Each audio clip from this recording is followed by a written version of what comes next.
যৌতুক নেওয়া বা দেওয়া হারাম। এখন প্রশ্ন হলো এই সম্পর্কে মানুষকে কিভাবে বোঝাবো? মৃত ব্যক্তির সমালোচনা করলে কি মৃত ব্যক্তির কবরে আযাব হবে? যদি আযাব হয় তাহলে করণীয় কি? নিজের সন্তানদেরকে ইসলামী শিক্ষা না দেওয়া পিতা ও মাতার কি জবাবদিহি করতে হবে? যদি হয় তাহলে কতটুকু শিক্ষা দেওয়া উচিত? জনৈক বক্তা বলেছেন, আলেমরা ইংরেজি শিক্ষা হারাম বলে মুসলমানদের অনেক দূর পিছিয়ে দিয়েছেন। এটা কি সত্য? অজুর মধ্যে অজুর সুন্নতগুলো না করে শুধু ফরজ দিয়ে অজু করলে অজু হবে কিনা? নামাজের মধ্যে যে বিভিন্ন ওয়াসওয়াসা হয় তার কারণে মনোযোগ নষ্ট হয়ে যায়, তখন আমরা কি করতে পারি? আমি নামাজ পড়ি, আমি একটা মেয়েকে কোনোভাবে ভুলতে পারছি না, আমি তাই তাকে ভুলতে আল্লাহর রাস্তায় চলে যেতে আমার করণীয় কি? এরপর প্রশ্ন হলো, সোনার উপর যাকাত সকলেই জানে, কিন্তু ফসলের যাকাত ওসর আদায় না করার পরিণতি কি হবে? সমাজে অনেক মানুষের জানা নাই, কোরআন ও হাদিসের আলোকে জানালে কৃতজ্ঞ হব। ইউরোপ থেকে হোয়াটসঅ্যাপে আমাদের ভাইয়েরা কেউ কেউ প্রশ্ন পাঠাইছেন, কয়েকটা প্রশ্ন যেহেতু হোয়াটসঅ্যাপে পাঠাইছেন ওনাদের কাছে একটু উত্তর দিয়ে দিই। আমরা কলেজে লেখাপড়া করি, অনেক হুজুরের বয়ান শুনে চোখের জেনা থেকে বেঁচে থাকার জন্য কলেজে গেলে কোনো মেয়েদের দিকে না তাকানোর চেষ্টা করি, কিন্তু অনেক মেয়ের আমাদের দিকে তাকিয়ে থাকে, এতে কি আমাদের গুনাহ হবে? দেখুন, হাসির বিষয় না, আপনারা সব কথা শুনে হাসেন কেন ভাই? প্রশ্নটা খুবই প্রয়োজনীয় প্রশ্ন।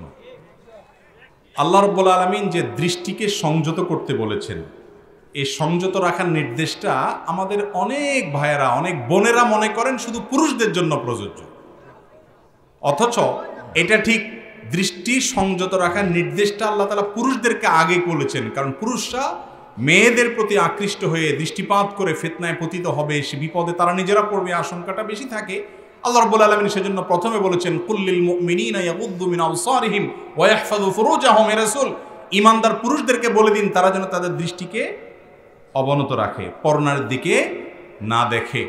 যে ব্যক্তি তার দৃষ্টিকে হেফাজত রাখবে, আল্লাহ রাব্বুল আলামিন এই দৃষ্টি দিয়ে বৈধ পাত্রে যেখানে দেখা তার জন্য হালাল, তার স্ত্রী হবে, সেখানে দেখার পর আল্লাহ তাআলা তার অন্তরের ভিতরে যে শান্তিটা দিবেন, যে আনন্দটা দিবেন, যে প্রশান্তিটা দিবেন, যে ভালো লাগাটা সৃষ্টি করে দিবেন, যে সুখটা আল্লাহ তাআলা দিবেন, ওইটা হারাম দিকে তাকায়া তাকায়া যে অবৈধভাবে স্বাদ নিয়েছে, আল্লাহ তাআলা সেই হারামখোরকে দিবেন না। এই জন্য নজরকে হেফাজত করতে হয়। যুবক ভাইয়েরা, গোটা পৃথিবী আজ ইবলিস এমনভাবে সাজিয়েছে, নজরের হেফাজত করা কঠিন হয়ে গেছে, কঠিন হয়ে গেছে। এই গুনাহ থেকে বাঁচা যাচ্ছে না। সব গুনাহ থেকে বাঁচা গেল, একটা থেকে বাঁচা যাচ্ছে, কেউ মুক্ত না। আমি, আপনি, আমরা কেউ বাঁচতে পারছি না। যেদিকে তাকায় বিজ্ঞাপনের নামে, বিনোদনের নামে, স্বাধীনতার নাম করে, বিভিন্ন নাম করে মেয়েদেরকে আজ ভোগ্য পণ্যে পরিণত করা হয়েছে। তাদেরকে নিয়ে ছেলেরা বাজে চিন্তা করে, বাজে কল্পনা করে তাদেরকে অপমান করার চেষ্টা করার সুযোগ পায়। এই সংস্কৃতি, যে সংস্কৃতি পর্দাহীনতার সংস্কৃতি, এই পর্দাহীনতার সংস্কৃতির কারণে একজন মেয়েকে, একজন ছেলে, একজন পুরুষ তার সৌন্দর্য দেখার পর তাকে নিয়ে বাজে চিন্তা কল্পনা করবে। এটাই সিস্টেম, এটাই পদ্ধতি। এটাকে অ্যাভয়েড করার কোনো সিস্টেম নাই। আল্লাহ তাআলা কাউকে কদাচিৎ হেফাজত করেছেন ভিন্ন কথা, বাকি নর্মাল যে প্র্যাকটিস সেটা হলো যে মানুষ কোনো নারীর সৌন্দর্য যখন দেখে, দেখার পর তার মনের মধ্যে সেটা নিয়ে জল্পনা কল্পনা করে। এটাই নিয়ম, আল্লাহ তাআলা এভাবেই সৃষ্টি করেছেন। অতএব আল্লাহ কেন দৃষ্টিকে সংযত করতে বলেছেন? কারণ তুমি যদি দৃষ্টি দিয়ে ওইটা দেখো, তোমার মনে জেনা হবে। নবীজি সাল্লাল্লাহু আলাইহি ওয়াসাল্লাম বলেছেন, জেনাল আইনি আন নাজর, চোখের জেনা হলো কি করা? চোখ দিয়া হারাম জিনিস, পরনারীকে দেখা। এই জন্য দেখা যাবে না ওই জায়গায়, বরং দেখাকে, দৃষ্টিকে অবনত করতে হবে। এখন আপনি যদি দেখেন, অবৈধ দেখার মাধ্যমে কিন্তু আপনি বৈধ দেখার স্বাদ থেকে বঞ্চিত হয়ে যাবেন। ভাইরা আমার, একজনের চোখে অপারেশন হয়েছে, ডাক্তার একটা ব্যান্ডেজ দিয়ে দিছে, দোনো চোখে দুইটা ব্যান্ডেজ দিয়ে বলে দিছে যেটা এতদিন খোলা যাবে না। সে কয়দিন পরে যাইতে না যাইতে বলে যে মাথা খারাপ, লাল নীল এটা নিয়ে আসছে বাজার থেকে, ওইটা নিয়ে আসছে নতুন কিনে, সবাই দেখতেছে, সবাই এটা নিয়ে মন্তব্য করতেছে, আমি দেখতে পারছি না, কেমন কথা। একজন এসে তার বুদ্ধি দিল, তোর মাথা খারাপ বেটা, চোখ তোর, চোখের মালিক তুই, ওই ডাক্তার বেটার কথা শুনে তুই চোখ দিয়ে দেখবি না, কেমন কথা। আমার চোখ আমি দেখবো, যা ইচ্ছা তা দেখবো, স্লোগান ধরাই দিস। ধরাই দেওয়ার পরে সে টান দিয়ে ব্যান্ডেজ খুলে ফেলছে, যা হওয়ার হবে, একটু ব্যথা হওয়ার লাগুক, একটু তাকানোর চেষ্টা করতেছে, অপারেশন করা চোখ। কিন্তু এই লোক কিন্তু ঝাপসা ঝাপসা দেখবে, যদি সেই লেভেলের হয়ে থাকে আর কি, ঠিক না বেঠিক? সম্ভাবনা আছে যে হয়তো একটু ঝাপসা ঝাপসা দেখবে, কিন্তু এরপরে কি হবে? চিরকালের জন্য অন্ধ হয়ে যাওয়ার ভয় আছে না নাই? ভালো করে সারে নাই এখনো, তার আগের থেকে সে ব্যান্ডেজ খুলে ফেলছে, বিপদ হওয়ার ভয় আছে না নাই? যারা দুনিয়াতে হারাম জিনিস দেখে, ঝাপসা ঝাপসা দেখে, হারাম স্বাদ, একটু আধটু স্বাদ সে পায়, কিন্তু এই যে আল্লাহ তাআলা যাদেরকে বলেছেন দৃষ্টিকে হেফাজত করো, তোমার দেখার জন্য জান্নাতে অনেক নিয়ামতের কথা রেখেছি, বান্দা দেখতে দেখতে জীবন পার হয়ে যাবে, সেগুলো দেখবা, দৃষ্টিকে নত রাখো। আল্লাহ বলেছেন যারা বুদ্ধিমান তারা পুরা মেয়াদ পর্যন্ত, মৃত্যু পর্যন্ত কোর্স কমপ্লিট করে দৃষ্টিকে, যেখানে সেখানে দেয় না। আর যারা বোকা, এদেরকে ওই যে স্লোগানে দেয় আমার চক্ষু আমি দেখবো, যাহা ইচ্ছা তাহা দেখবো, দেখবো এবার জগৎটাকে, এই সমস্ত স্লোগান শুনে সে স্বাধীনভাবে একটু ডানে বামে দেখে হারাম জায়গায় দেখে, অনন্ত অসীমকাল জান্নাতে নেয়ামত দেখা থেকে সে বঞ্চিত হবে কি হবে না? আল্লাহ তাআলা আমাদের এই ফিতনার সময়ে চোখগুলোকে হেফাজত রাখার তৌফিক দান করুন। ভাইরা আমার, আপনি কোনো মেয়ের দিকে তাকালেন, তাকানোর পরেই তাকে নিয়ে বাজে চিন্তা আসবে, আসার সম্ভাবনা বেশি, আসলো, তার সৌন্দর্য নিয়ে জল্পনা কল্পনা করলেন, মনে মনে জেনা করলেন, হারাম করলেন। একজন নারীর জন্য এটা কি সম্মানের না অপমানের? কোনো নারীকে যদি কেউ যে বলে যে আপনাকে তো দেখলাম, আপনাকে আমার এরকম মনে হয়েছে, ওইরকম মনে হয়েছে, তাকে নিয়ে বাজে যদি কিছু কথা বলে, কোনো নারী এটাকে স্বাভাবিকভাবে নিবে? তার মেজাজ গরম হবে না? যেই বোন আমার বেপরদায় চলেন, সেই বোনকে যদি আমি বলি বোন আপনাকে দেখে পুরুষরা যখন মনে মনে ওই কথাগুলো, ওই কাজগুলো করছে, ওই কথাগুলো করছে, আপনি জানেন, তারপরও আপনি পর্দায় আসেন না, আপনি মনে করেন আপনার স্বাধীনতা নষ্ট হবে। আরে ভাইন, আপনার মালিক আপনার ইজ্জত রক্ষার জন্য, আপনার সম্মান রক্ষা করার জন্য, সম্ভ্রম রক্ষার জন্য এই পদ্ধতির কথা বলেছে। যারা পর্দার বিধানকে, আল্লাহর বিধানকে ডিনাই করেছে, লঙ্ঘন করেছে, তারা তথাকথিত উন্নত হয়েছে। তাদের যে পশ্চিমা বিশ্বের দেশগুলো আছে সেগুলোতে যেয়ে দেখেন, পৃথিবীর কোনো জায়গায় পর্দাহীন নারী কখনো নিরাপদ না। এই কথা বললে আবার একটা ফতোয়া চলে আসবে, কতজন তো বোরকা পরেও বিপদে পড়ে। এরকম অ্যাক্সিডেন্টলি ঘটে, সচরাচর যত অঘটন ঘটে সেগুলো পর্দানসীন, এবং শরীয়ত যেভাবে পর্দা করতে বলেছে ওইভাবে পর্দা করলে সেরকম মেয়েদের বেলা খুব কম ঘটে, ঠিক না বেঠিক? অ্যাক্সিডেন্টলি দু চারটা ব্যতিক্রম ঘটনা যে ঘটে, সেটাও এজন্য ঘটে যেই যুবককে নষ্ট করেছে এই সমাজের অসভ্য কালচার, পর্দাহীন কালচার, সেই যুবক সেখান থেকে বিপদগামী হয়ে যাকে হাতারের নাগালে পেয়েছে তার উপরে চড়াও হয়েছে, হামলে পড়েছে। এটা ওই যুবককে নষ্ট করার জন্য সমাজের যে নোংরা কালচার, হারাম কালচার, সে কালচার দায়ী। মূল প্রশ্নের উত্তরে আসি। আল্লাহ তাআলা ছেলেদেরকে প্রথম নির্দেশ করেছেন চক্ষুকে সংযত রাখার জন্য, কিন্তু এর পরের আয়াতে আল্লাহ তাআলা বলেছেন ওয়াকুল লিল মুমিনাত ইয়াগদুদনা মিন আবসারিহিন্না ওয়া ইয়াহফাযনা ফুরুজাহুন্না। হে রাসূল, ইমানদার নারীদেরকেও বলে দেন তাদের দৃষ্টিকে যেন তারা সংযত রাখে, তাদের লজ্জাস্থানকে যেন হেফাজত করে। তাহলে মেয়েদের ওপর চোখের পর্দা, চোখের সংযত করা, এটা লাগবে কি লাগবে না? বিশুদ্ধ এবং গ্রহণযোগ্য ফতোয়া অনুযায়ী কোনো মেয়েরা ছেলেদের দিকে তাকাতে পারে যদি ফিতনার কোনো আশঙ্কা না থাকে, তাকে নিয়ে বাজে চিন্তা করার, বাজে জল্পনা কল্পনা করার বা মনের জেনা যেটা সেটা করার যদি আশঙ্কা না থাকে তাহলে দেখা জায়েজ আছে। কিন্তু তাই বলে ফেল করে অনবরত দেখতে থাকা প্রয়োজনে অপ্রয়োজনে, এবং বিশেষ করে যখন ওই হারাম চিন্তার জগৎ উন্মোচিত হয়, এরপরে যদি কোনো মেয়ে এরকম দৃষ্টিপাত করে তাহলে সেক্ষেত্রে সেটা অবশ্যই গুনাহের আওতায় পড়বে, সেটা থেকে বেঁচে থাকতে হবে। এই যে ওলামা একরামের আলোচনা প্রজেক্টরের মাধ্যমে প্রচার করা হয়, অনেক সময় ভিডিওগুলো ইউটিউবে যায়, ফেসবুকে যায়, সেখান থেকে আমাদের মা বোনরা দেখেন।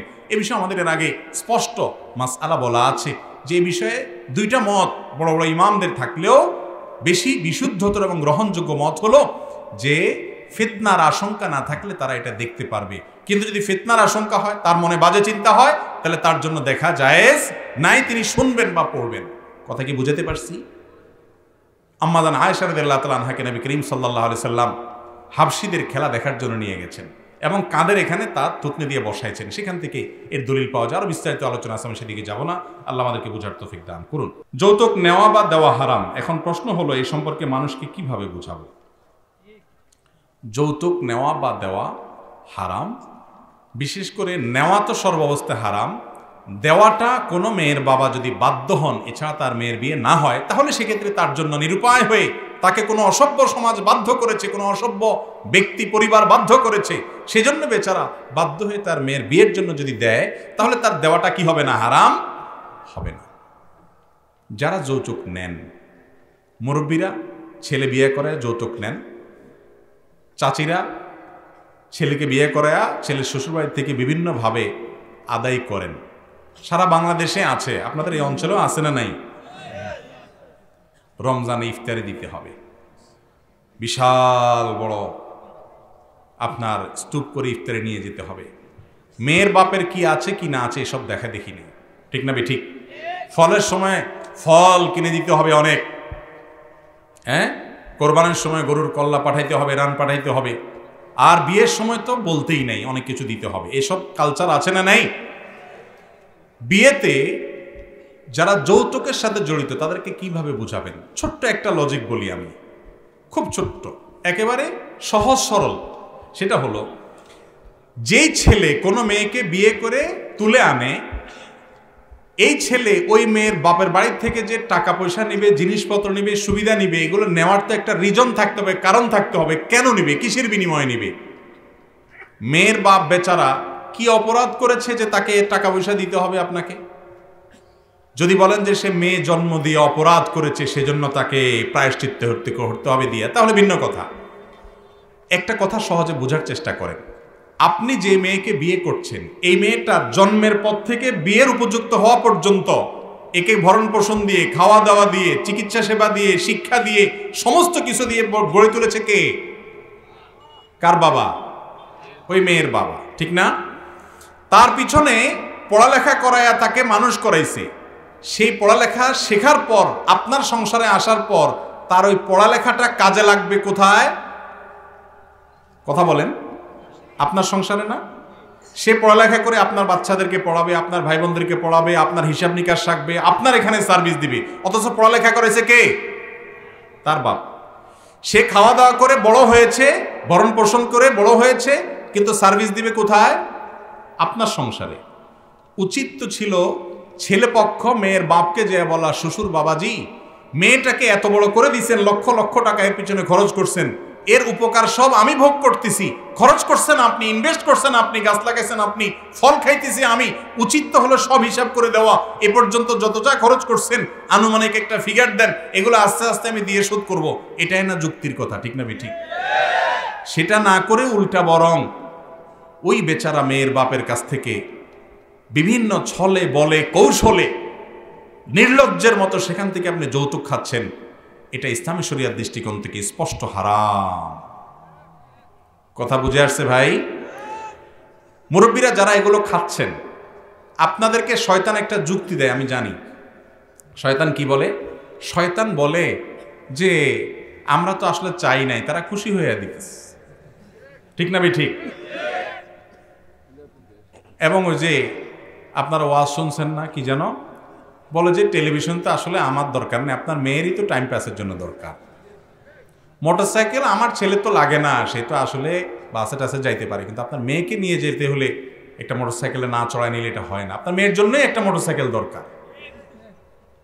আর ফ্রিজ না থাকলে আপনার মেয়ে তরকারি জাল দিতে দিতে কষ্ট হবে, তার একটা ফ্রিজ না হলে মাছ গোশ এগুলো জাল দিতে দিতে কষ্ট হবে, তার জন্যই আসলে তার শান্তির জন্য একটা দরকার। এরকম নির্লজ্জের মতো বিভিন্ন ফাঁক ফোকর বাইর করে না? ভালো করে শুনে রাখেন, কোন মেয়ের বাপের অঢেল আছে, সে খুশি হয়ে তার অন্য ছেলেকে দিছে, মেয়েকে দিছে, সেটা মেয়েকে দিছে, তার ব্যাপার। কিন্তু কোন মেয়ের বাপ যদি দেয়, খুশি মনেও দেয়, আপনি মানা করলে বলে না ব্যয় সাহেব আমি খুশি হয়ে দিতেছি, ওইটা এই জন্য দিতেছে বেশিরভাগ ক্ষেত্রে যে ওইটা না দিলে তার মেয়েকে আপনার বাড়ির মহিলারা, বিভিন্ন ডাইনিরা, বিভিন্ন ফাসেকারা, বিভিন্ন খারাপ মানুষেরা ওই মেয়েকে খোঁচায়া খোঁচায়া কষ্ট দিবে, তার মনকে জর্জরিত করবে, বলবে যে ওই যে আমার অমুক ছেলের বিয়ে করাইছি, তার বাবার বাড়ি থেকে কত কিছু দিছে, এসব শোনাবে শুধু, ঠিক না ঠিক? খুব ভালো করে শুনে রাখেন, এটার বিরুদ্ধে আমাদের সমাজে আমাদের সংগ্রামের ঘোষণা দিতে হবে। যুবকরা যারা বিয়ে করেন নাই তারা প্রতিজ্ঞা করেন এই মাহফিলে বসে, আজ আমার বিয়েতে এই অভিশাপ, এ হারাম, এ নির্লজ্জ কাজ, এ বেহায়াপনার কাজ আমি হতে দেব না ইনশাআল্লাহ। আমার বিয়েতে শ্বশুরবাড়ি থেকে আমি কিছু নেব না, কোনো ইফতারির নামে, কোনো ফলের নামে, কোনো যৌতুকের নামে অথবা হাদিয়ার নামে, উপঢৌকন নামে কিছুই নেব না। শ্বশুর কেন দিবে? শ্বশুরকে আমার দেওয়ার কথা, কারণ তার আস্ত মেয়েটা দিয়ে দিয়েছে সারা জীবনের জন্য। পড়ালেখা করাইছে সে, গড়ে তুলছে সে, গাছ লাগাইছে সে, আর গাছটা তুলে নিয়ে আসতেছে আমার সংসারে, সারা জীবন আমাকে সার্ভিস দিয়ে যাচ্ছে। নির্লজ্জের মতো কিভাবে ওই শ্বশুর বাড়ির দিকে তাকাইতে পারে কোনো যুবক? আপনি বিদেশ যাবেন, টাকার তল পড়ছে, আপনাকে বিদেশ যাইতে বলছে কি আপনি রিক্সা চালান? আপনি রিক্সা না চালায় শ্বশুরবাড়ির টাকা দিয়ে বিদেশ যাবেন? আপনার মতো নির্লজ্জ, আপনার মতো বেহায় আল্লাহর জমিনে কম আছে। যুবক, নিজের মধ্যে বিবেক থাকতে হবে, আল্লাহর ভয় থাকতে হবে। মা বাপ আপনার স্ত্রীর প্রতি অবিচার করলে মা বাবার সাথে বেয়াদবি করা যাবে না, শক্ত ভাষায় কথা বলা যাবে না, অভদ্রতা করা যাবে না, জোরে কথা বলা যাবে না, ঝগড়াঝাটি গালিগালাজ করা যাবে না। কিন্তু বিনয়ের সাথে হয় মা বাপকে বুঝাবেন, আর না হলে স্ত্রীকে সান্ত্বনা দিবেন যে তারা যা করছে তা অন্যায়, কিন্তু মা বাপ আমি কিছু বলতে পারছি না, তুমি সবর করো। তার সাথে থাকবেন, তাকে সঙ্গ দিবেন। আবার উল্টা মা বাবার সাথে গিয়া তারে খোঁচাবেন না যে আমার বড় ভাবির বাড়ি থেকে এটা দিছে, আশপাশের লোকেরা এটা দিছে। এগুলো যদি করেন তাহলে সেক্ষেত্রে মনে রাখবেন আল্লাহর আরশ কাঁপার মতো অপরাধ এটা। ঠিক না বেঠিক? একটা মেয়ে একটা সংসারকে সারা জীবনের জন্য ফেলে দিয়ে, যেখানে সে বড় হয়েছে, তার নারী যেখানে পোতা, আপন মা ভাই বোন সবাইকে ফেলে দিয়ে আপনার সংসারে চলে আসছে, সারা জীবন থাকবে, গাধার মতো খাটবে, সার্ভিস দিবে, আপনার চরিত্রকে হেফাজত করবে। এগুলোর বিনিময়ে প্রতি মাসে মাসে হাজার হাজার টাকা যদি দেন, তারপরও তো তার ঋণ শোধ করতে পারবেন না। নির্লজ্জের মতো তার বাপের কাছ থেকে কিভাবে আশা করে? এই যৌতুকের বিরুদ্ধে আমরা সংগ্রাম করবো তো ইনশাআল্লাহ। এই সমাজে কোনো যৌতুক আমরা নিতে দেব না, নেব না ইনশাআল্লাহ। কোনো মেয়েকে যদি যৌতুকের জন্য কোনো জ্বালাতন করে কেউ, তাকে আমরা বোঝাবো, তার বিরুদ্ধে সামাজিক সচেতনতা গড়ে তুলবো, মানুষকে বলবো বোঝাও। আর আমরা নিজেরা প্রতিজ্ঞা করবো, যারা বিয়ে করেছি তারা অন্য কারোর বিয়ের সাথে যখন আমরা জড়িত হব, যেন যৌতুক সেখানে দেয়া না হয়, আমরা ভূমিকা রাখবো ইনশাআল্লাহ। আর যারা বিয়ে করেন নাই তারা তো নিয়ত করবেন যে আমার বিয়ে হবে যৌতুক মুক্ত বিবাহ। চেষ্টা করা যাবে না ইনশাআল্লাহ? বিয়ে তো আমরাও করেছি, শ্বশুরবাড়ি থেকে কোনো যৌতুক তো আমরা নেই নেই, কোনো সুবিধা তো আমরা নেই নেই। আমরা কি না খাই মরে যাচ্ছি? মানুষের থেকে নিয়া যৌতুক নিয়া বড়লোক হয়ে গেছে, কুটিপুতি হয়ে গেছে কয়জন আমি জানি না, আল্লাহ জানে। কিন্তু হারামখোর কখনো বরকত পেতে পারে। মনে রাখবেন, কারো সম্পদ চুরি করে আনা, রাস্তায় ছুরি চাকু আর পিস্তল ধরে ডাকাতি করা আর শ্বশুরবাড়ি থেকে যৌতুক নেওয়ার মধ্যে কোনো পার্থক্য? ওইটাও হারাম, এটাও হারাম। বরং ওইটার চাইতে একদিক থেকে এটা অনেক জঘন্য এবং ডেঞ্জারাস। কারণ এখানে আপনার শ্বশুর আপনাকে আস্ত মেয়েটা তুলে দিয়ে উপকার করেছে, উপকারের নামে আপনি থাপ্পড় দিয়ে তার কাছ থেকে আরো চাঁদা আদায় করছেন। পথে যে ডাকাতি করছে সেই বেচারা তো ডাইরেক্ট টাকাটা নিয়ে নিছে, আর এখানে যে উপকার করছে আপনি তার কাছ থেকে চাঁদাবাজি করেছেন, আপনি বড় ডাকাত। আল্লাহ আমাদেরকে বোঝার তৌফিক দান করুন। সবাই সচেতন হবো তো ইনশাআল্লাহ। যৌতুক এদেশে আমরা রাখবো না, এই সমাজে আমরা রাখবো। সমস্যা আছে যুবকরা, আসতে চিল্লান। এই কথা বললে মুরব্বীরা কি বলবে? আমি বলি, মুরব্বীরা বলবে যে বিয়ে মাত্র শুরু হয়েছে, কথাবার্তা এখনই ছেলে বলতেছে শ্বশুরবাড়িতে কিছু নেওয়া যাবে না, এই পোলা বিয়ে করাই দিলে কি করবে? এ তো শ্বশুর শাশুড়ির হাতে মুরিদ হবে, এ তো শ্বশুরবাড়ি ছাড়া কিছু বুঝবে না। মুরব্বীরা একটু ঝামেলা করবে, আপনার দায়িত্ব হবে তখন বোঝানো, প্রমাণ করা যে না, শ্বশুর শাশুড়ির জায়গায় শালা শালি কখনো আমার ভাই বোনের জায়গা পেতে পারে না, শ্বশুর শাশুড়ি কখনো আমার মা বাপের জায়গা পেতে পারে। আমার মা বাপ আমার মাথার উপরের তাজ, তাদের সাথে কারোর কোনো তুলনা নেই। আমি শুধুমাত্র এই জায়গায় অন্যায়ের বিরুদ্ধে বলছি, এর মানে এই না যে আমি আমার মা বাবার চাইতে তাদেরকে প্রাধান্য দেব, বেশি শ্রদ্ধা করব, বেশি মানবো। এটা হতে অনেক যুবকরা কিন্তু আছে যে এই ক্ষেত্রে মা বাবার কথার চাইতে শ্বশুরবাড়ির কথা বেশি শুনে, ভাই বোনের চাইতে শ্বশুর শাশুড়ির শালাদেরকে বেশি আদর করে, আছে না নাই? এগুলা করা যাবে না। আবার মেয়ের বাবারাও আজকাল বিয়েতে এত মহারণা ধরে, এত মহারণা দাবি করে যে সৎ এবং ভালো ছেলেরা বিয়ে করতে পারে না। তো সেটা আরেক অবিচার, ওই অবিচারও থামাতে হবে এবং মেয়ের বাবাদেরকে সিদ্ধান্ত নিতে হবে আমি কি টাকার বস্তা দেখে বিয়ে দিব না একটা ভালো মানুষ দেখে বিয়ে দিব? এখন আজকাল ছেলেরা বিয়ে করায় ময়দার বস্তা দেখে, আর মেয়েরা বিয়ে করায় টাকার বস্তা দেখে। মানুষের সাথে মানুষের বিয়ে খুব কম হয়। মেয়ের বাপরা মানুষ খোঁজে কম, খোঁজে টাকার বস্তা। আর ছেলেরাও মানুষ খোঁজে না, খোঁজে ময়দার বস্তা। অতএব রুচি সবারই পরিবর্তন করতে।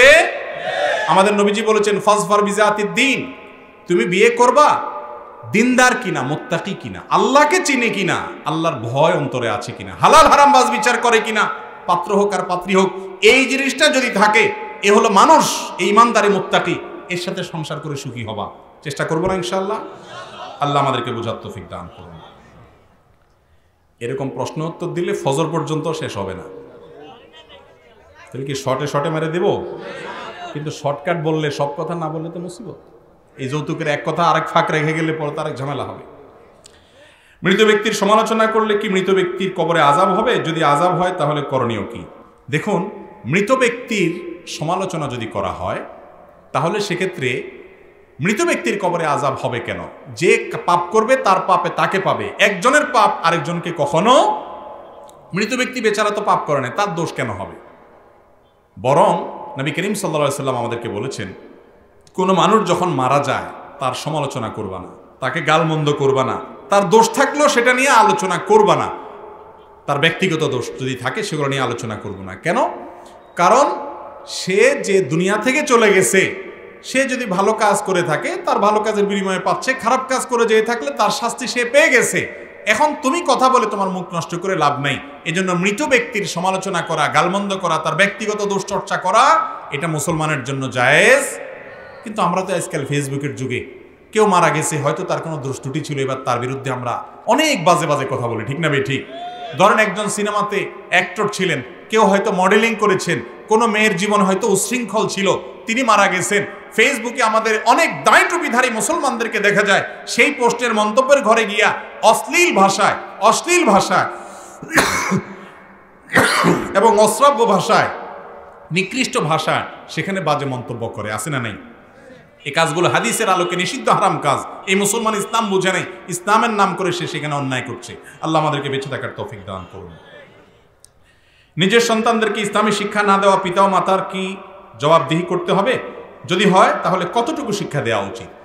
পিতামাতা সন্তানকে যদি দ্বীনের শিক্ষা না দেয় আর সে বিপদগামী হয়, পিতামাতা কিয়ামতের দিন আল্লাহর কাছে অপরাধী হিসাবে এবং গুনাহগার হিসাবে, দোষী হিসাবে বিচারের মুখোমুখি হবে। কারণ নবী সাল্লাল্লাহু আলাইহি সাল্লাম বলেছেন, আলা কুল্লুকুম রাইন ওয়া কুল্লুকুম মাসউলুন আন রাইয়াতিহি, তোমরা সবাই দায়িত্বশীল। তোমাকে আল্লাহ যাদের দায়িত্ব দিয়েছেন তাদের ব্যাপারে তোমাকে আল্লাহ জিজ্ঞাসা করবেন তুমি ঠিক মতো দায়িত্ব পালন করেছো কিনা। কোরআনে আল্লাহ তাআলা বলেছেন, ওয়া'মুর আহলাকা বিস-সালাত ওয়াসতাবির আলাইহা, তুমি তোমার পরিবারকে নামাজের নির্দেশ করো এবং এটার উপরে অটল থাকো। বুঝা গেল পরিবারকে দ্বীনের শিক্ষা দিতে হবে। আল্লাহ বলেছেন, কু আনফুসাকুম ওয়া আহলিকুম নারা, তুমি নিজেকে জাহান্নামের আগুন থেকে বাঁচাও। শুধু এটা হইলে হবে না, ওয়া আহলিকুম নারা, তোমার পরিবারকেও জাহান্নামের আগুন থেকে বাঁচাও। অনেক মুরব্বী আছেন ফজর নামাজের সময় নিজে উঠে মসজিদে চলে যান, নিজের ছেলেটা শুয়ে আছে তাকে ভালো করে ডাক দেন না। অনেকে আছে কম্বলটা আরো গায়ের উপরে টেনে দেন। আছে না নাই? আপনি যদি বিশ্বাস করেন নামাজ না পড়ার কারণে জাহান্নামে যেতে হবে, আপনার ছেলে যদি বালেগ হয়, প্রাপ্তবয়স্ক হয়, 7 বছরের বেশি হয়ে যায়, 10 বছরের বেশি হয়ে যায়, এই ছেলেকে যদি আপনি মসজিদে নিয়ে না যান, তার মানে আপনার বিশ্বাসে দুর্বলতা আছে, আপনি নিজের সাথে নিজে প্রতারণা করছেন। আপনি জানেন নামাজ না পড়লে জাহান্নামে যাবে, তাহলে তাকে রেখে যাওয়া মানে হলো আগুনের মধ্যে রেখে যাওয়া। মা বাবারা সন্তানদেরকে দ্বীনি শিক্ষা দিতে হবে। কতটুকু দিতে হবে? কমপক্ষে ঈমান সম্পর্কে শেখাতে হবে, সালাত শেখাতে হবে, ইসলামের মূল বিষয়গুলা, রোকনগুলা, ঈমান ভঙ্গের কারণগুলা যা না জানলে না একজন মুসলমানের এতটুকু শিক্ষা দিতে হবে। দুঃখের বিষয়, এর কোনো ব্যবস্থাপনা আমাদের সমাজে খুব বেশি নাই, অল্প স্বল্প আছে। আমাদের দেশে মা বাপ মনে করে কোরআন শরীফ রিডিং পড়াইতে পারছে নুরানি কায়দা আমপারা, আর কোরআন শরীফ পড়াইতে পারছে কদম দিছে, তাহলে দায়িত্ব শেষ। আসলে কি তাই? এটা হলো খুব ক্ষুদ্র একটা দায়িত্ব। মূল কাজ হলো তাকে ঈমান আমল শেখানো।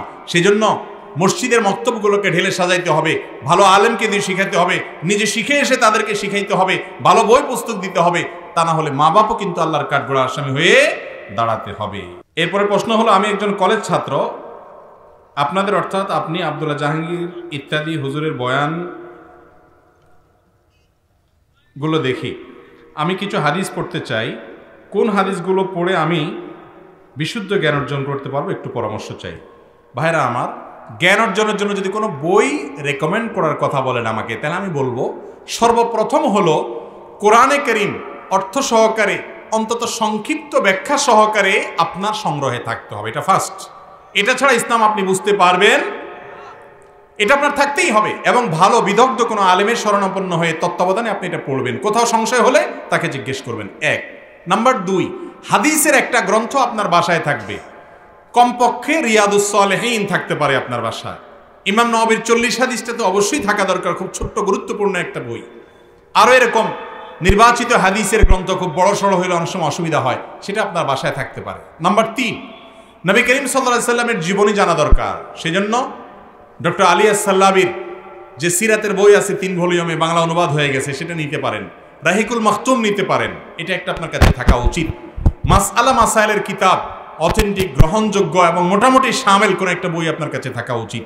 সেই সাথে আপনার কাছে বিশেষভাবে বই হিসাবে ডক্টর খন্দকার আব্দুল্লাহ জাহাঙ্গীর রহমাল্লাহর বইগুলো যদি থাকে, বিশেষ করে সারের রাহে বেলায়েত, তারপরে আপনার ইসলামী আকীদা, আরও কয়েকটা বই আছে, এই বইগুলো যদি মৌলিকভাবে থাকে, ইসলামের মৌলিক কনসেপ্ট আপনি জানতে পারবেন। আশরাফ আলী থানভী রহমাতুল্লাহর একটা বই আছে আদাবুল মুআশারা, এটা এই যুগে খুব বেশি প্রয়োজন। আমাদের অনেকে মুআশারাত বুঝি না, পারস্পরিক লেনদেনে সুন্নাহ কি আছে কোরআন হাদিসের আলোকে। এ জাতীয় আরও অনেক দরকারি বই আছে, ওলামাদের সাথে পরামর্শ করে সেগুলো কিনে এগুলোকে নিয়মিত পড়বেন, ইনশাআল্লাহ সঠিক এবং আপনার বিশুদ্ধ জ্ঞান অর্জন করতে পারবেন। এরপরে প্রশ্ন হলো, জনৈক বক্তা বলেছেন আলেমরা ইংরেজি শিক্ষা হারাম বলে মুসলমানদের অনেক দূর পিছিয়ে দিয়েছেন, এটা কি সত্য? দেখেন, আলেমরা ইংরেজি শিক্ষাকে হারাম কোথায় বলেছেন? বাংলাদেশে কোনো আলেম ইংরেজি শিক্ষা হারাম বলেছেন আপনারা শুনেছেন কখনো? আমি তো শুনি নাই। বাংলাদেশের ইতিহাসে আমি কখনো শুনি নাই। একটা ঘটনা ঘটছে, সেটা হলো ইংরেজদের শাসন আমলে অনেক মুসলমান ইংরেজি শিখত যাতে করে ইংরেজি সৈন্যবাহিনীতে যুক্ত হতে পারে। ইংরেজরা আমাদের এই মাতৃভূমিকে, ভারতবর্ষকে দখল করে রেখেছে বহু বছর, যুগ যুগ ধরে। তারা ছিল দখলদার, তারা ছিল আগ্রাসী, তারা ছিল আমাদের এই ভূখণ্ডের লুণ্ঠনকারী। সেই সমস্ত লুণ্ঠনকারীদের সৈনিক হওয়া, তাদের দালালি করা, এটা তখন হালাল ছিল না হারাম ছিল?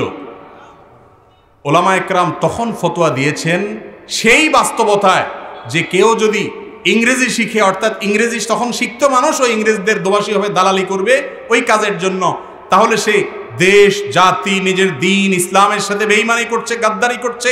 সে এই মুনাফিকদের এবং এই কাফিরদের, যারা এই প্রিয় মাতৃভূমি আমাদের গোটা ভারতবর্ষকে দখল করে রেখেছে, তাদের দালালি করার জন্য এই ইংরেজি শিখছে, সেটাকে ওলামা একরাম নিষেধ করেছেন। এটা আজকের প্রেক্ষাপটের কথা বলা হয় নাই। অতএব আলেমদের দোষ দেওয়ার আগে চিন্তা করতে হবে যে ওলামা একরাম বাংলাদেশে কোনো আলেম ইংরেজি শিক্ষাকে কি বলেন না, হারাম বলেন না, আমার জানা মতো উল্লেখ করার মতো অন্তত আমি তো শুনিনি। অতএব এরকম বললে সেটা ভুল হবে। ওলামা একরামের দোষ ধরার আগে সঠিকভাবে বুঝে শুনে ভেবে চিনতে বলতে হবে, এত সহজ না। ইংরেজি শিক্ষার কথা যদি বলেন, তো ইংরেজি সাধারণ শিক্ষিত মানুষ যারা আছে তারাও কি সবাই ইংরেজি বলতে পারে, বুঝতে পারে সবাই? তাহলে ওলামা একরামের মূল কাজ হলো তারা কোরআন হাদিস বুঝে মানুষকে বুঝাবেন, যুগের ভাষা তাদেরকে বুঝতে হবে, তাদেরকে শুদ্ধ নলেজের জন্য ইংরেজি শেখা উচিত। আলহামদুলিল্লাহ মাদ্রাসাগুলোতে সেটার চর্চা হচ্ছে, হয়তো পরিমাণ আরো বাড়ানো দরকার, কিন্তু গণহারে ওলামা একরাম এটাকে হারাম বলেছেন, এটা তথ্য সঠিক নয়। এটা যেই প্রেক্ষাপটে বলা হয়েছিল তখন সেটা সঠিক ছিল, সেটাকে দ্বিমত করার কোনো সুযোগ ক্ষমতা কারণ নেই। কথা কি বুঝাতে পারছি? জি। অজুর মধ্যে অজুর সুন্নতগুলো না করে শুধু ফরজ দিয়ে অজু করলে অজু হবে কিনা?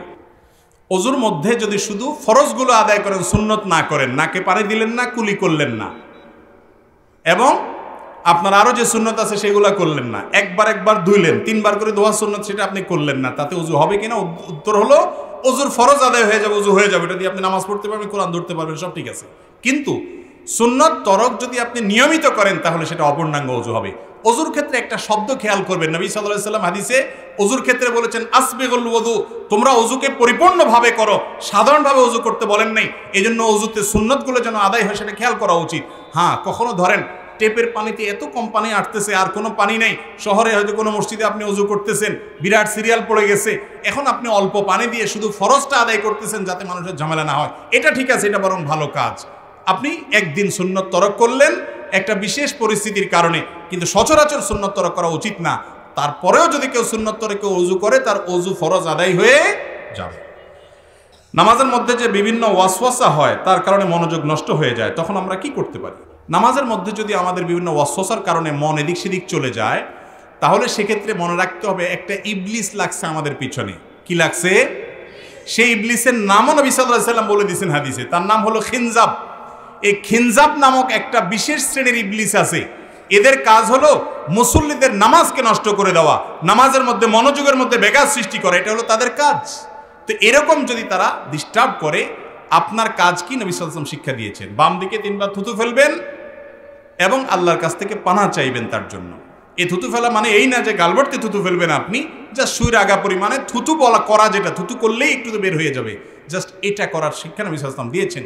আর নামাজের মধ্যে ওয়াসওয়াসা হতে পারে, মন অন্যদিক যেতে পারে, এরকম বিষয়গুলোকে আগে থেকে দূর করে তারপরে এসে নামাজে হাজির হতে হবে। নামাজের বাইরেও আল্লাহর কাছে আশ্রয় চাইতে হবে, আল্লাহ ওই খিনজাব শয়তান থেকে আপনার কাছে আমি আশ্রয় চাই, পানাহ চাই। দোয়া করতে হবে নামাজের আগে, নামাজের পরে, বিভিন্ন সময় বিভিন্নভাবে। আমি নামাজ পড়ি, আমি একটা মেয়েকে কোনোভাবে ভুলতে পারছি না, আমি তাই তাকে ভুলতে আল্লাহর রাস্তায় চলে যেতে আমার করণীয় কি? ভাইরা আমার, আল্লাহ তাআলা মাফ করুন, আমাদের অনেক ভাইরা আছেন হারাম সম্পর্কে জড়িয়ে গেছেন, এমনি জন্য নিজের ইমান আমলকে নষ্ট করছেন। খুব ভালো করে শুনে রাখেন, কেন অন্য মানুষের ভালোবাসা মহব্বত আমাদের অন্তরে প্রাবল্য বিস্তার করে, চাইলেও ভুলতে পারে না। কেন? কারণ আমাদের অন্তর যে আল্লাহকে দেওয়ার কথা সেটা আমরা দেই নাই, যে আল্লাহকে দেওয়ার কথা তাকে আমরা দেই নাই। এই কারণে কিন্তু আমাদের অন্তরে শয়তান দখল করে নিয়েছে। আল্লাহ বলেছেন ওয়াল্লাযীনা আমানু আশাদ্দু হুব্বাল লিল্লাহ। আপনি যদি আখিরাতকে বিশ্বাস করেন, আপনি যদি বিশ্বাস করেন কিয়ামতে আল্লাহর সামনে দাঁড়াতে হবে, পুঙ্খানুপুঙ্খ রূপে প্রতিটা কথার হিসাব দিতে হবে, কাজের হিসাব দিতে হবে, আপনার ভিতরে অন্য কারোর প্রতি ভালোবাসা আসবে না। কিভাবে আপনি রবকে সন্তুষ্ট করবেন তার জন্য অস্থির হয়ে যাবেন, ইমানের দুর্বলতার কারণে এগুলো হয়ে থাকে। যদি কেউ এরকম রোগে আক্রান্ত হন, তার কাজ হলো তার ইমানকে বৃদ্ধি করার চেষ্টা করা, কোরআনকে বুঝে পড়ার চেষ্টা করা। কোরআন যত বুঝে পড়বেন তত ইমান বাড়বে, আর ইমান যখন বাড়বে, আল্লাহ বলেছেন ওয়াল্লাযীনা আমানু আশাদ্দু হুব্বাল লিল্লাহ, যারা ইমান এনেছে তারা সবচেয়ে কঠিনভাবে ভালোবাসে শুধু আল্লাহকে, আল্লাহর মতো আর কাউকে এরকম ভালো তারা বাসে না। আল্লাহ ছাড়া অন্য কাউকে আপনি ভালোবাসছেন, কাকে ভালোবাসছেন? যাকে ভালোবাসছেন সে আল্লাহর সৃষ্টি। আল্লাহর সৃষ্টির জন্য যদি আপনি পাগল হয়ে যান, তাহলে স্রষ্টা আল্লাহ রাব্বুল আলামিনকে কত বেশি মহব্বত করা উচিত, ভালোবাসা উচিত, তার প্রতি কত বেশি ধাবিত হওয়া উচিত। এজন্য শর্ট এবং সংক্ষিপ্ত পরামর্শ হলো কোরআন বুঝে পড়েন। কোরআন বুঝে পড়লে ইমান বাড়বে, আর ইমানের মিটার যত বাড়বে তত ইনশাআল্লাহ গায়রুল্লাহর মহব্বত, যে আল্লাহর মহব্বত অন্তরে আসবে, আল্লাহওয়ালা নেককারদের সোহবতে থাকবেন এবং হারামের সম্পর্ক থেকে একেবারে ছিন্ন করে ফেলবেন। অনেক যুবক বলে আমি ফিরে আসতে চাই, কিন্তু মেয়ে আমাকে জ্বালাতন করে আসতে দেয় না।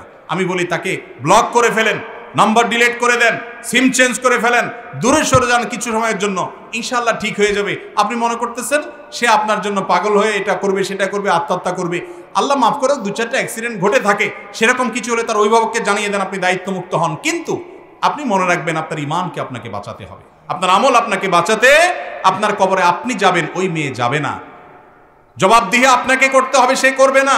আপনার চরিত্রের জন্য আপনাকে জিজ্ঞাসা মুখোমুখি হতে হবে। আল্লাহ তাআলা আমাদের যুবকদের ইমানকে হেফাজত রাখার তৌফিক দান করুন।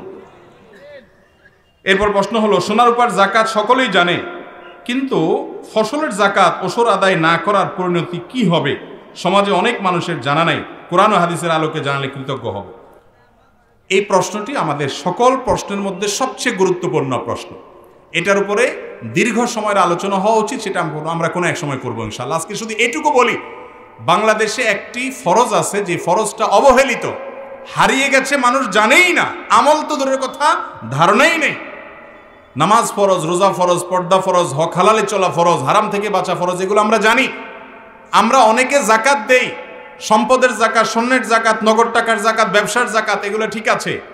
ফসলের যে যাকাত দিতে হয় এটা বাংলাদেশের অনেক মুসলমান ভাইরা জানেও না ফসলের যাকাত দিতে হয়। আল্লাহ বলেছেন ওয়াতু হাক্কাহু ইয়াওমা হাসাদি, ফসল যেদিন কাটবা সেদিন ফসলের হক আদায় করবা, অর্থাৎ যাকাত দিবা। এই সম্পর্কে নবী করিম সাল্লাল্লাহু আলাইহি ওয়াসাল্লামের হাদিস আব্দুল্লাহ ইবনে উমর বর্ণনা করেছেন, বুখারী বিভিন্ন হাদিসে কিতাবে আসছে। সেই হাদিসে তিনি জানিয়েছেন ফসলের যাকাত সম্পর্কে যে ফসল যখন হবে উঠবে, সেই ফসলের যদি সেচ দিয়ে পানি দিয়া, সেচের পানি দিয়ে পয়সা খরচ করে পানি দিয়ে ফসল করা লাগে, তাহলে সেই ফসলের যাকাত দিতে হবে। যা হবে তার 20 ভাগের 1 ভাগ গরিবকে দিতে হবে ফরজ। আর যদি সেচ ছাড়া আসমানের পানি থেকে অটোমেটিক হয়ে যায়, তাহলে তার যাকাত দিতে হবে 10 ভাগের 1 ভাগ। 100 কেজি হলে 10 কেজি দিতে হবে।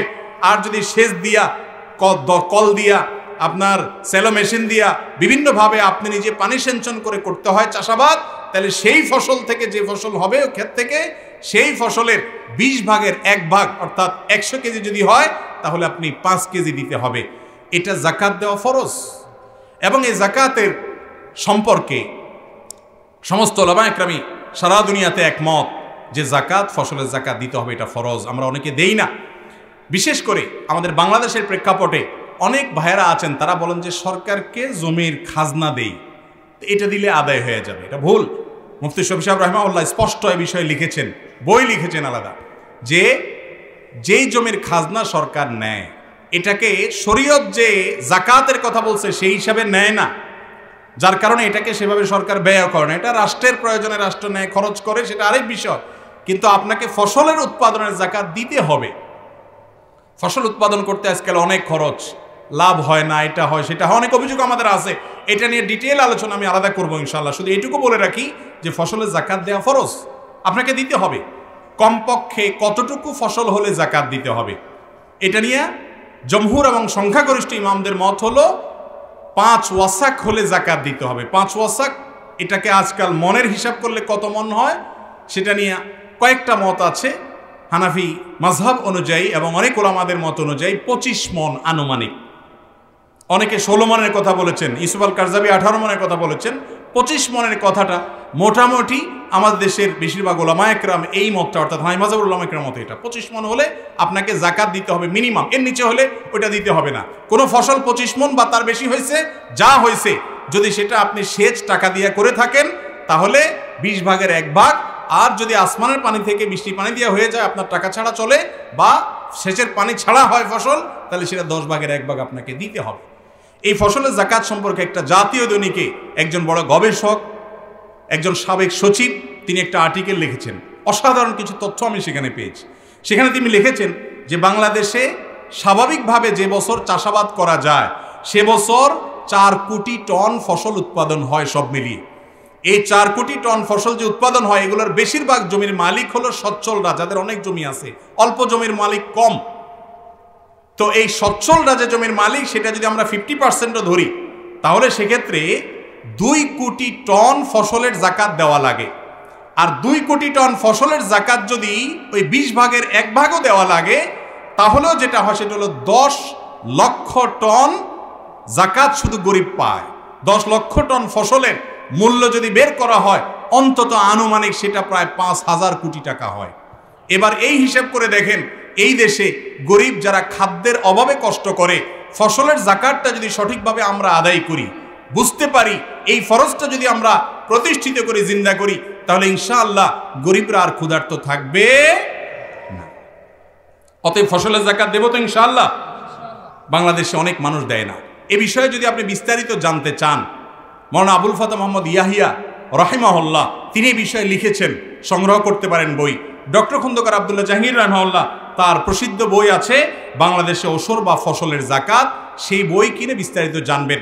আমরা ইনশাআল্লাহ কোনো এক জায়গায় দীর্ঘ এটা নিয়ে আলোচনা করব। আল্লাহ তাআলা ফসলের যাকাতের এই হারিয়ে যাওয়া ফরজ, ভুলে যাওয়া ফরজ, সুন্নত হারায় যাওয়া এক জিনিস, ফরজ বিস্তৃত হয়ে গেছে, হাজার হাজার লক্ষ লক্ষ কৃষক জানে না।